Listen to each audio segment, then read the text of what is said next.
Damos la bienvenida a los miembros del presidium de la mesa problemáticas del sistema penal acusatorio. Nos acompaña como moderador y también como conferenciante el magistrado Constancio Carrasco Daza. Bienvenido.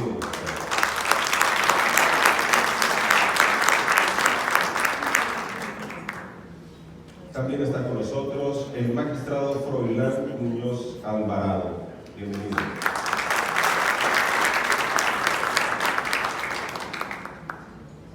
Y nos acompaña también María Novoa del México Evalúa. Bienvenido.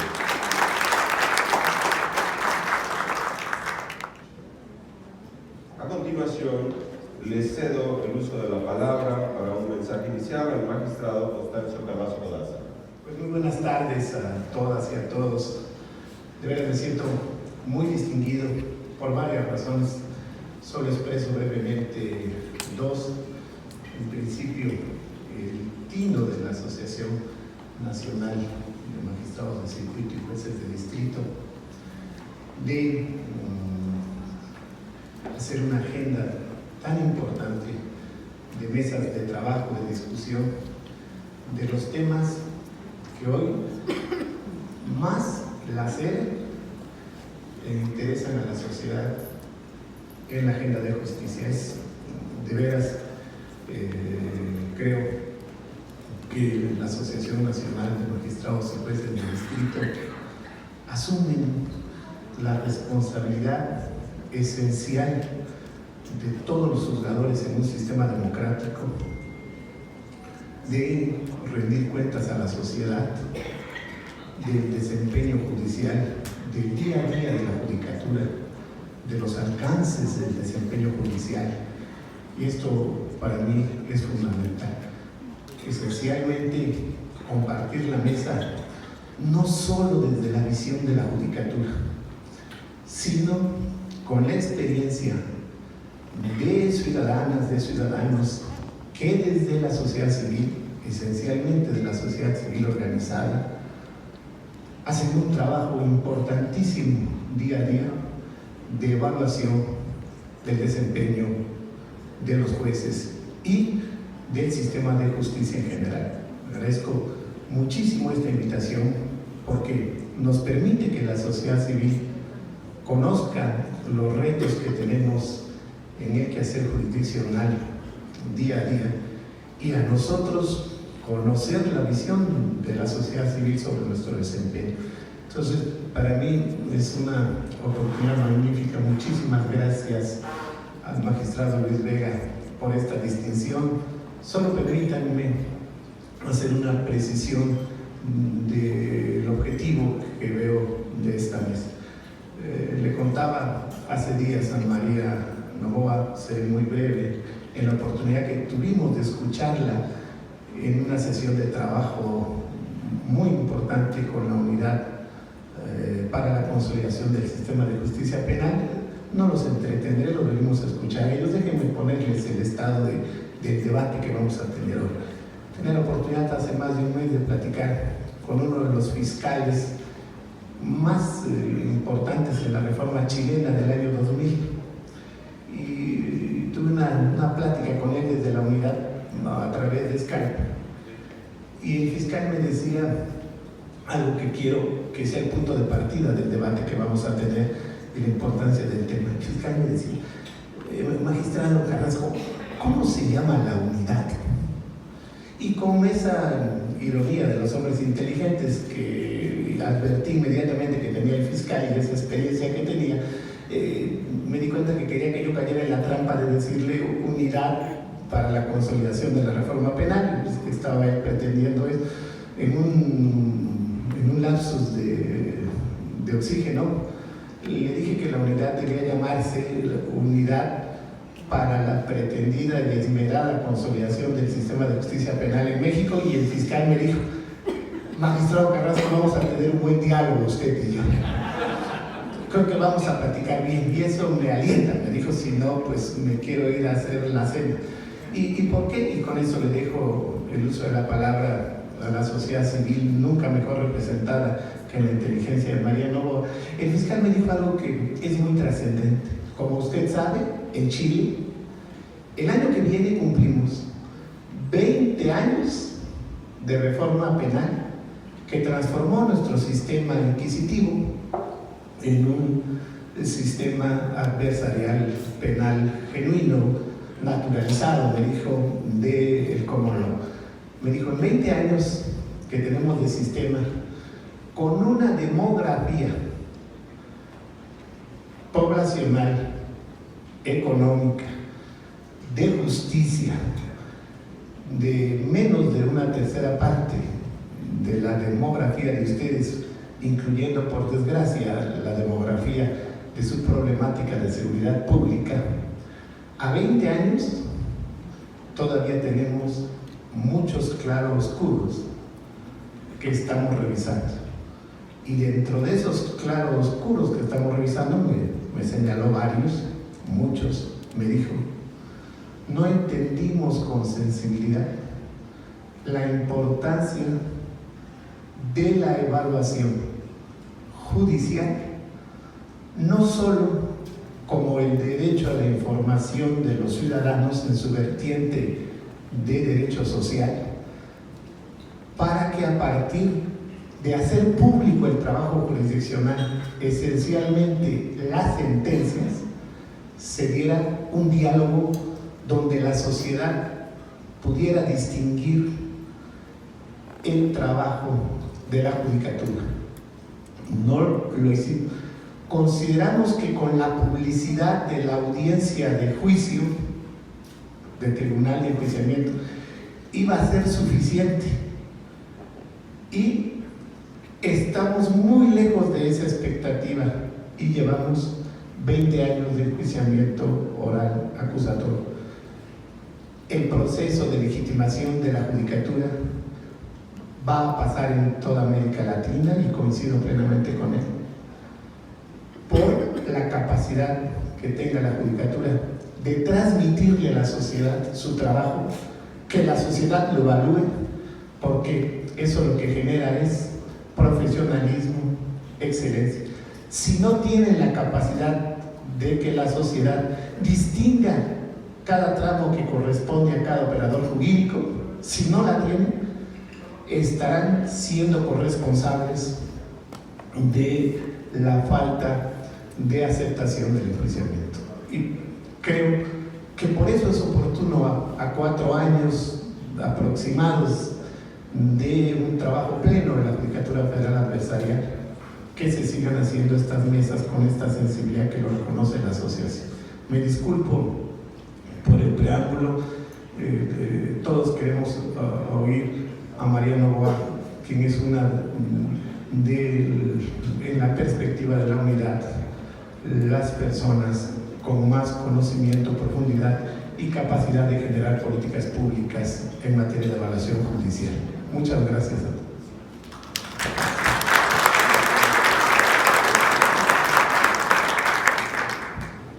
Muchísimas gracias, magistrado. Buenos días. Bueno, creo que ya vamos. Buenas tardes. Para mí es realmente un honor estar aquí con ustedes y agradezco a la Asociación Nacional de Jueces y Magistrados Federales por darnos esta oportunidad. Como bien en su preámbulo lo decía el magistrado, nosotros tenemos ya 6 años de forma sistemática haciendo una evaluación integral de lo que fue primero la implementación del sistema penal acusatorio y ahora, ya casi 4 años en plena vigencia, ya estamos haciendo una evaluación con más información sobre cómo está operando y qué resultados estamos obteniendo. A partir de esto, nos pidieron que hiciéramos, y está escrito en una pequeña ponencia que seguro va a ser publicada y ahí pueden ver con más detalle, e igualmente pueden entrar a nuestra página y pueden ver nuestros análisis mucho más a detalle, pero esencialmente nos pidieron que señaláramos cuáles eran los retos de este sistema frente a este contexto que tenemos y la idea es que con una perspectiva de éxito, es decir, ¿a qué le estamos nosotros de alguna manera poniéndole el énfasis mayor? Porque el sistema en su evaluación es muy integral, es muy complejo, sabemos que tiene cantidad de elementos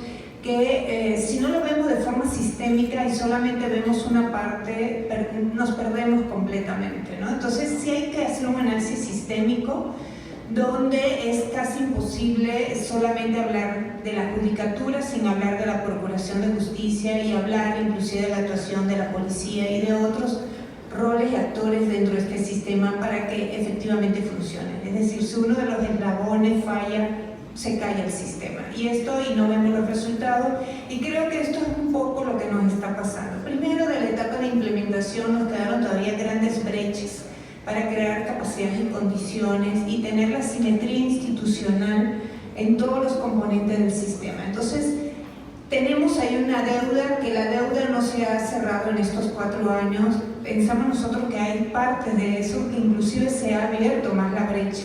Tenemos importantes fallas, debilidades, en el cual, viéndolo de manera sistémica, articulada e integral, por eso es que tenemos los problemas que tenemos actualmente. Y en términos de la consolidación, pues la consolidación, hay un tema fundamental que no hemos logrado, es lograr establecer esquemas y mecanismos efectivos de coordinación interinstitucional con todas las partes que están en el sistema, y vemos que en lo que es la autoridad y la autoridad nacional o federal hemos perdido un poco esta perspectiva. Inclusive el énfasis, y es lo que estamos viendo, el énfasis se va a una perspectiva de seguridad y se pierde la perspectiva de justicia. Y creo que esto es un poco los retos que tenemos. Los retos yo los he dividido en 3 aspectos.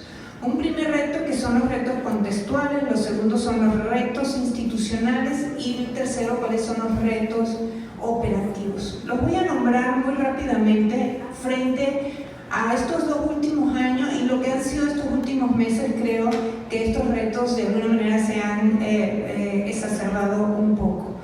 En términos de retos contextuales, tenemos básicamente todos estos argumentos en contra del sistema penal acusatorio que han surgido en los últimos tiempos, donde tenemos una relación que nosotros, desde el punto de vista de evidencia, no hemos visto que haya una relación directa, que le están dando la responsabilidad del sistema penal acusatorio de los índices de inseguridad que tenemos en el país. Y no tenemos una relación clara y evidente entre seguridad y la operación del sistema penal acusatorio. Es decir, es un falso dilema que nos están estableciendo, pero que a la final, frente a la sociedad, el sistema penal acusatorio está en un proceso de deslegitimación, que esto puede traer como consecuencia ciertos aires de retrocesos que ya los estamos observando.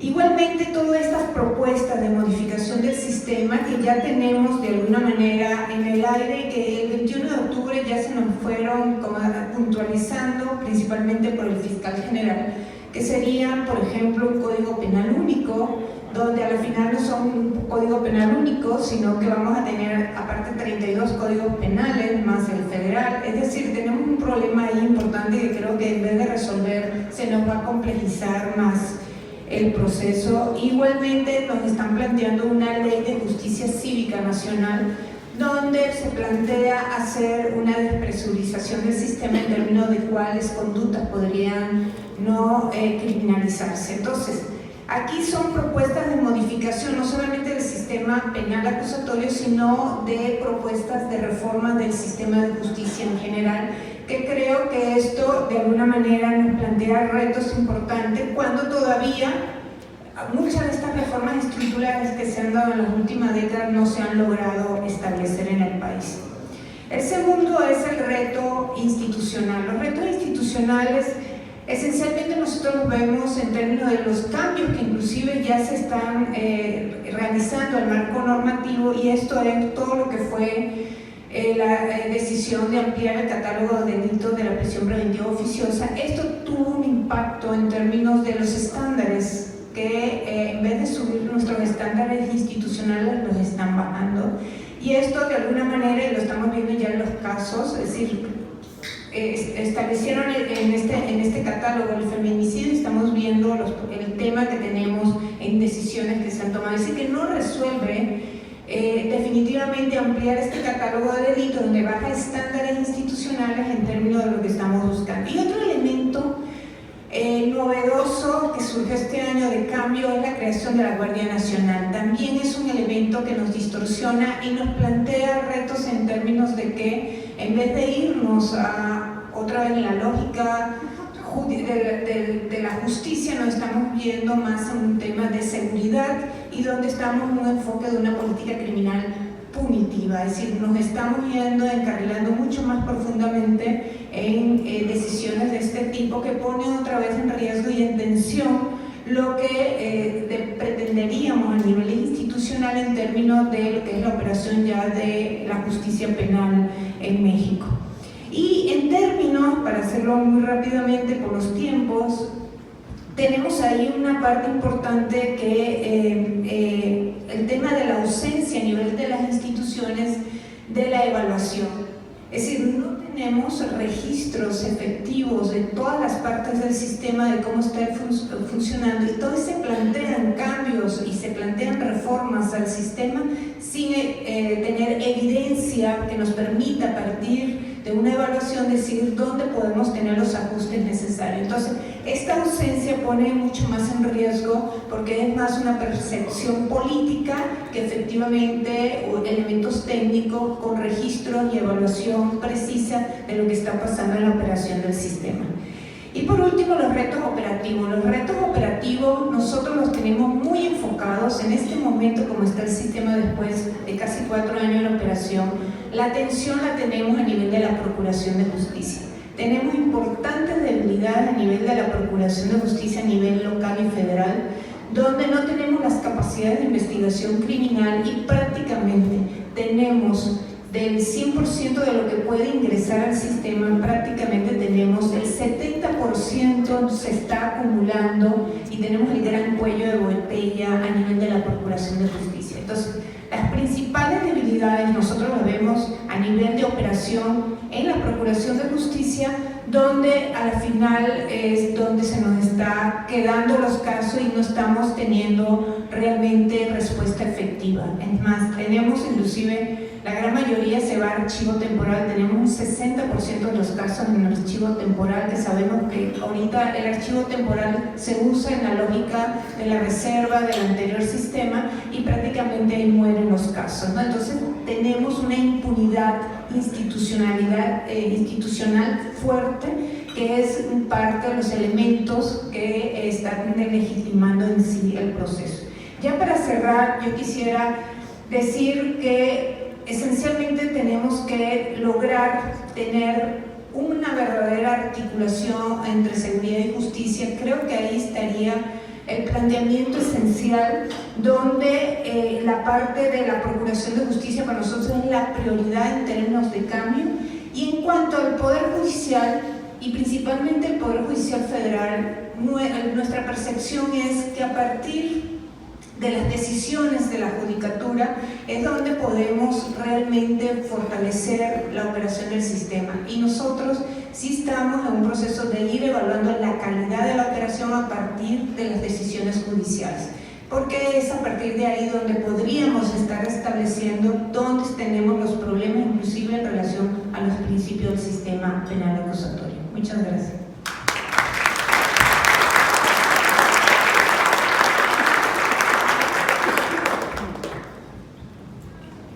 Antes de darle la palabra al magistrado Florian Muñoz, déjenme hacer un comentario que juzgo muy pertinente, sobre todo porque el día de ayer, la sesión del Pleno del Consejo de la Judicatura Federal, donde, como todos ustedes que están interesados en el tema saben que se incorporaron las dos consejeras propuestas por el Senado de la República, tanto la magistrada Verónica de Gives como la académica Loreta Ortiz.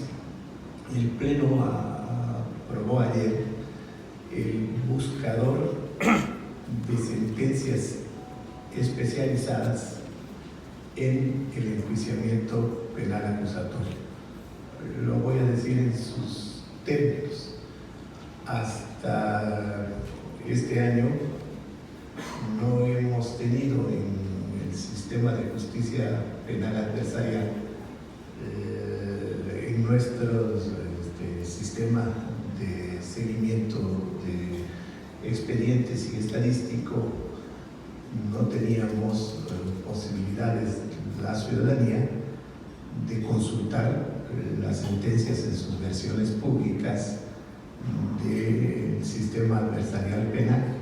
Es decir, en palabras muy llanas, el trabajo de 4 años, fundamentalmente de los últimos 2 en materia de justicia adversarial, pues no es posible consultarlo porque los jueces del sistema de enjuiciamiento penal acusatorio, tanto nuestros jueces de control,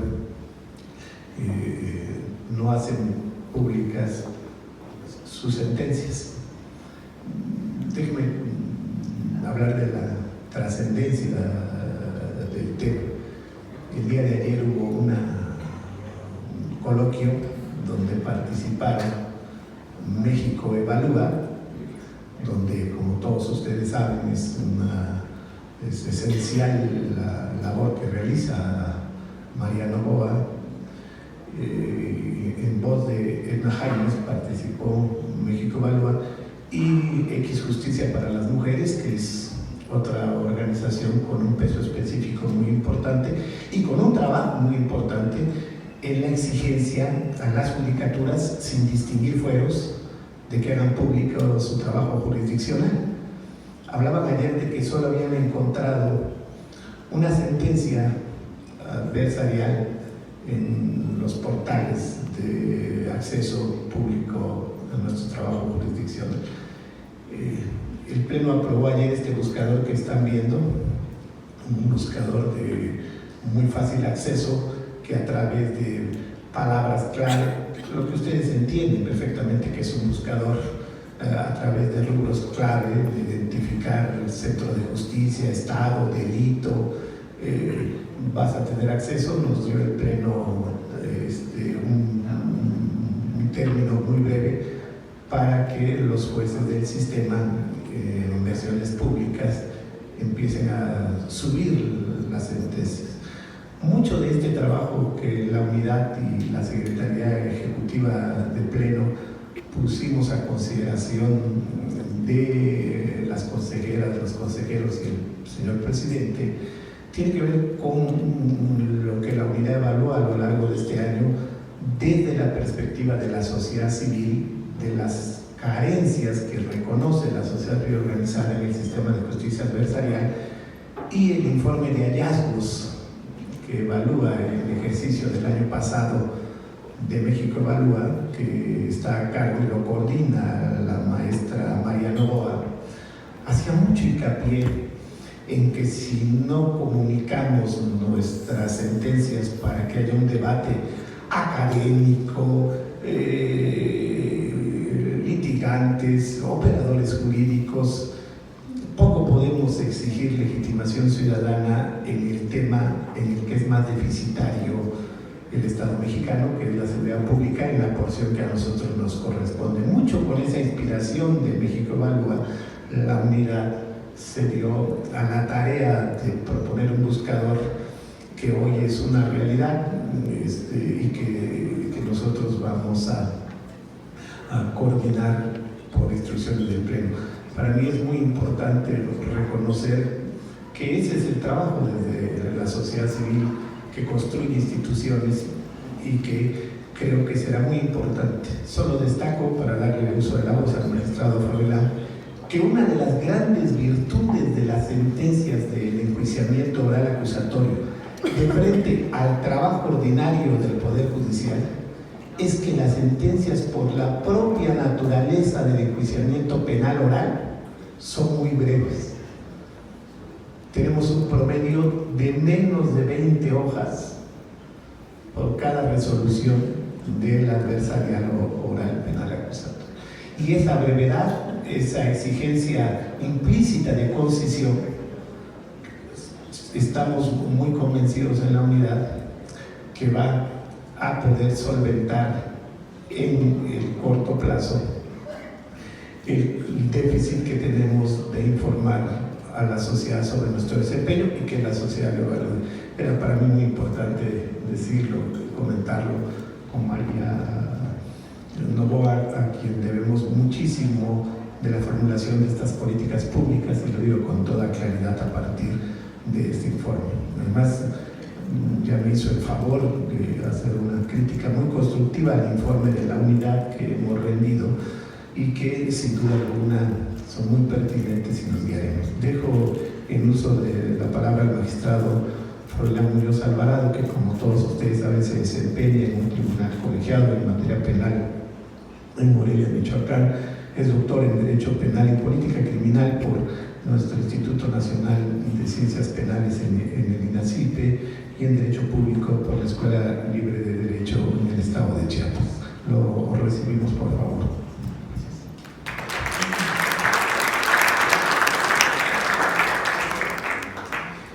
Bien, agradezco la presentación. Realmente es compartir algunas experiencias de trabajo. Como se anunció, mi función está en un tribunal colegiado en materia penal. Entonces, todas estas cuestiones del sistema acusatorio, por lo que ve al 11º circuito, pues llegan al mejor tribunal colegiado en el circuito, porque es único, materia penal. Entonces, de ahí surgen estas inquietudes. En 2008 el reto era el nuevo sistema adversarial penal y se ha desarrollado. Al día de hoy llevamos 11 años, ¿verdad? Pero también surgía otra palabra, siguiendo la temática de la doctora María, de el reto constitucional. ¿Cómo vamos a emparentar, a familiarizar este sistema procesal con el juicio de amparo? Recuerdo que en alguna ponencia dijo el ministro José Ramón Cosío, pues ¿cómo ha sido el sistema jurídico mexicano a golpe de jurisprudencia? Y efectivamente, no la contabilicé ahora, pero la última ocasión había contabilizado arriba de 400 criterios de tesis, jurisprudencias, y han seguido produciéndose, sobre todo los de la Corte, que marcan el parámetro definitivo, por llamarlo así. Tenemos aspectos interesantes. Recuerdo que en su momento se decía, bueno, ¿y dónde vamos a ubicar el amparo indirecto y el directo? Hace poco salió la jurisprudencia correspondiente, donde nos dicen, bueno, hay un parteaguas. Si bien es cierto que el sistema acusatorio tiene 3 etapas, pero la etapa de juicio, eso será la materia del amparo directo. Antes, etapa intermedia, etapa inicial, amparo indirecto. Se ajustó la regla, tenemos el criterio correspondiente. También recuerdo que decíamos, ¿y cuál es la materia de estudio de la apelación en el sistema acusatorio? Porque tenemos el problema del principio de la inmediación y la valoración de la prueba, que estaba limitado. Hace unos días se resuelve un amparo directo en revisión, si no mal recuerdo, donde se dice es inconstitucional la porción normativa de la fracción segunda del 468. Entonces el recurso de apelación debe, en atención al recurso efectivo y estudio integral de la doble instancia, no hay limitantes. Esta porción es inconstitucional. Entonces, efectivamente, aquella afirmación que se hizo por parte del ministro Cosío, pues ha ido dando sus frutos. Pero esto no quiere decir que sea una tarea acabada. Decíamos hace un momento que hay muchos pendientes. Realmente el trabajo de los tribunales colegiados se trabaja con una muestra de esa pirámide estructural, pero esas muestras son importantes para forjar esos criterios de operatividad, de armonización.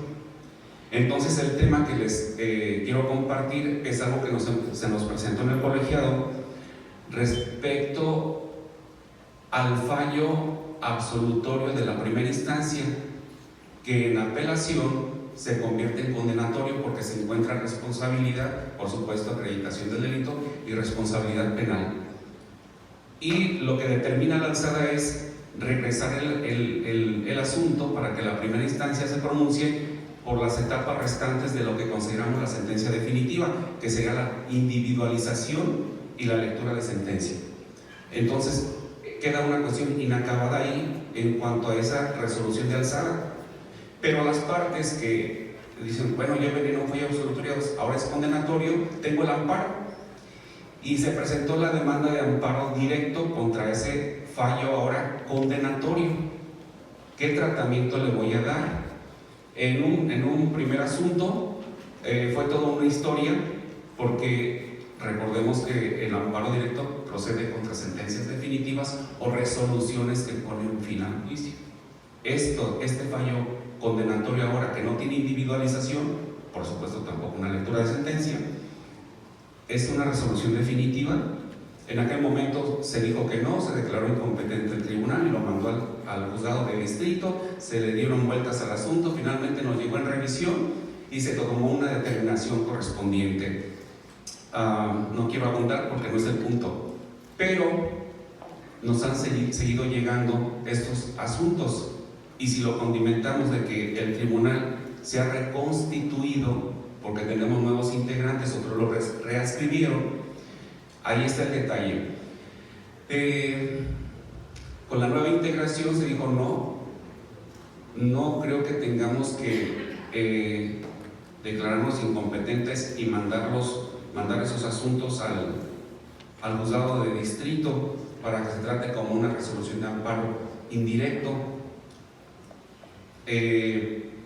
Dijo un primer criterio, creo que sí somos competentes, pero debemos sobreseer porque no es una resolución completa. Y ya en un segundo momento pues vendrá. Se dijo otra opinión donde se dice sí, lo podemos considerar una resolución definitiva, podemos entrar al fondo, no importa que no esté la individualización porque se tocaron los aspectos sustanciales de fondo. Entonces pues estábamos en la discusión, se tomó la determinación de ejercer la facultad de atracción y se admitió, se registró con el número 473/2019. En este ínter se han hecho otras reflexiones sobre el tema. Les comparto la última, que creo que se ajusta un tanto a los aspectos de operatividad, de armonizar el sistema acusatorio con el amparo. Y esto es atendiendo a los principios de continuidad y concentración previstos en el 78 del Código Nacional, que sea la propia autoridad de alzada quien desahogue la audiencia de individualización de sanciones y lectura de sentencia, obvio, en aras de una impartición de justicia pronta y expedita, 17 constitucional. Y esto haga, como ya se dijo en esta resolución que precede sobre la materia de la apelación, se haga efectivo el recurso de alzada y el estudio integral de esa doble instancia. Está a su consideración. Muchas gracias.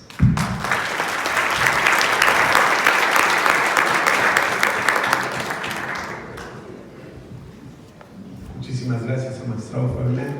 Creo que no me resta más que agradecer muchísimo la asistencia de todas y todos ustedes, muchas caras conocidas, aprecios de toda una vida.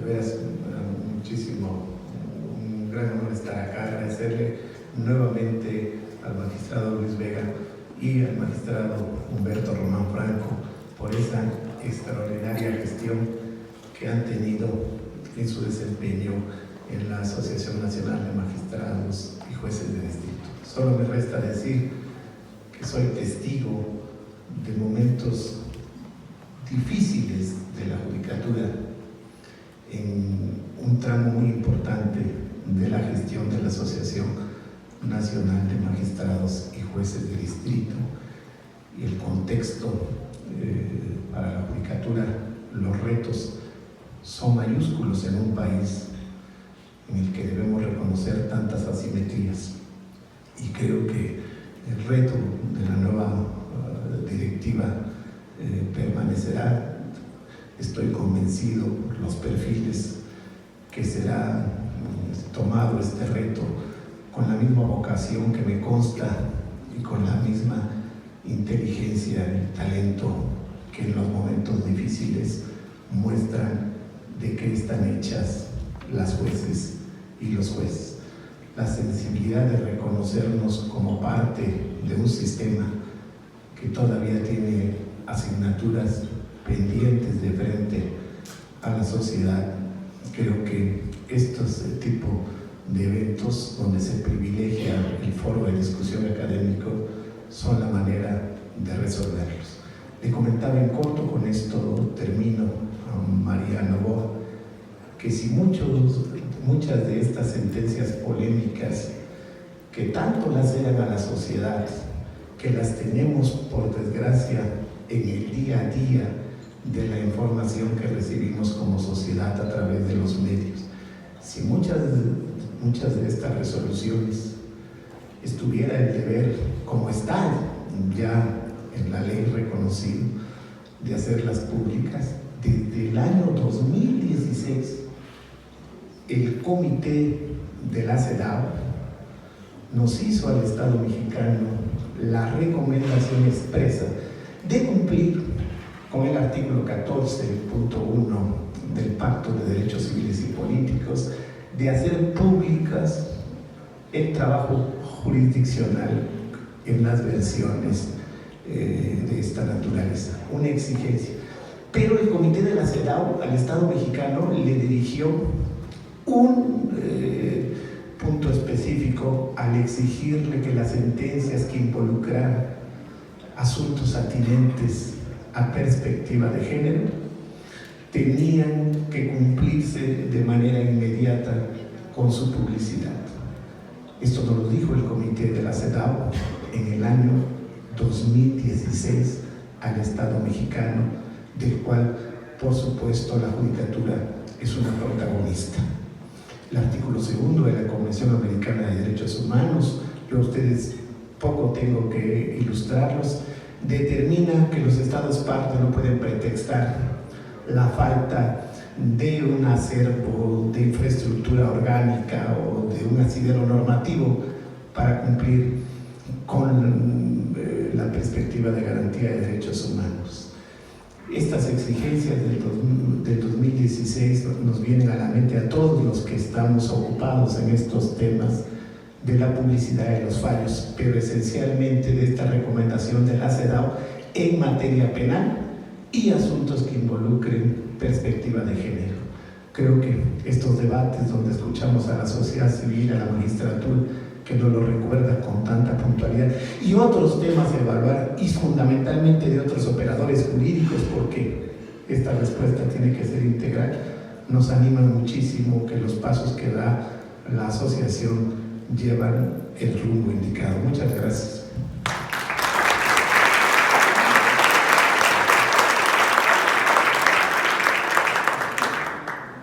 Muchas gracias. Pasamos a la entrega de los reconocimientos a nuestros participantes de esta mesa.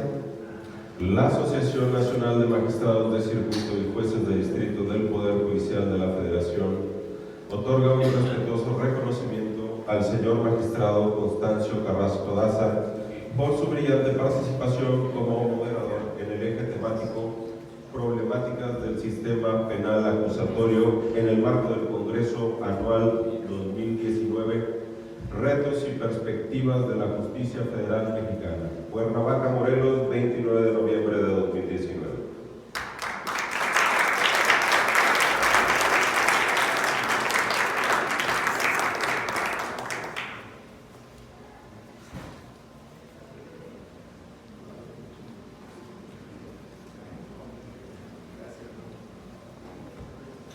Con el mismo texto, pero como ponente, la asociación también otorga un respetuoso reconocimiento a María Novoa por su participación.